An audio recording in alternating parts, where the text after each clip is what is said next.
राजा विक्रमादित्य ने एक बार फिर बेताल को पकड़ लिया और अपने कंधे पर डालकर चलने लगा। विक्रमादित्य ने बेताल ने मुस्कुराकर कहा, सुनो विक्रमादित्य, फिर से मेरी कहानी एक बार, और फिर मेरे सवाल का उत्तर देना। एक बार एक नगर में एक मूर्ख दरबारी था। राजा को उसकी मूर्खता पर बहुत गुस्सा आता था, लेकिन फिर राजा उसको सजा नहीं देता था। दरबारी को लगता था कि वह सबसे चतुर है। एक बार उसने घोषणा करवा दी कि नगर में वह सबसे बुद्धिमान व्यक्ति है।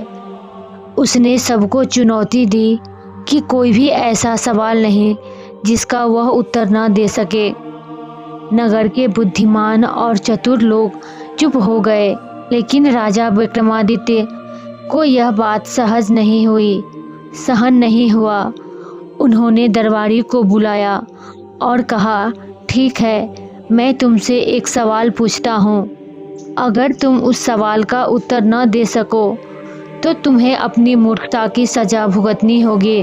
राजा ने पूछा, अगर तुम्हारे पास 2 मुर्गे हैं, दोनों की चोंच एक ही कटोरी में डाली जाए तो दोनों एक ही अनाज खाएंगे या फिर अलग अलग? दरबारी ने बहुत सोचा पर कोई उत्तर न दे सका। राजा ने मुस्कुराया और कहा, यह सवाल साधारण था, जबकि दोनों मुर्गे तो आपस में लड़ेंगे, वो खा नहीं पाएंगे। जब तक वो लड़ेंगे तब तक मूर्खता इसी तरह होती है। जब तक हम आपस में लड़ते रहेंगे कोई फायदा नहीं होगा। राजा ने दरबारी को उसकी मूर्खता का एहसास दिलाया और नगर से बाहर निकाल दिया। अब बेताल का सवाल था, राजा विक्रमादित्य, अब बताओ इस कहानी में गलती किसकी थी, मूर्ख दरबारी की या नगर वासियों की, राज दरबारी की?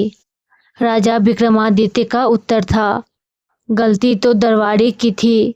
उसे मूर्खता और अहंकार ने उसे सच्चाई से दूर कर दिया था।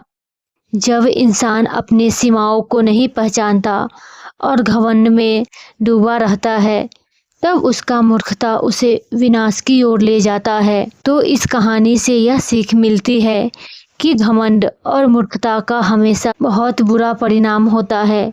ज्ञान और विवेक से ही इंसान अपने विवेक को कायम रख सकता है। हमें अपने मन को काबू रखना चाहिए और सच्चाई के मार्ग पर चलना चाहिए। वीडियो अच्छे लगे तो प्लीज़ वीडियो को लाइक करें, चैनल को सब्सक्राइब करें।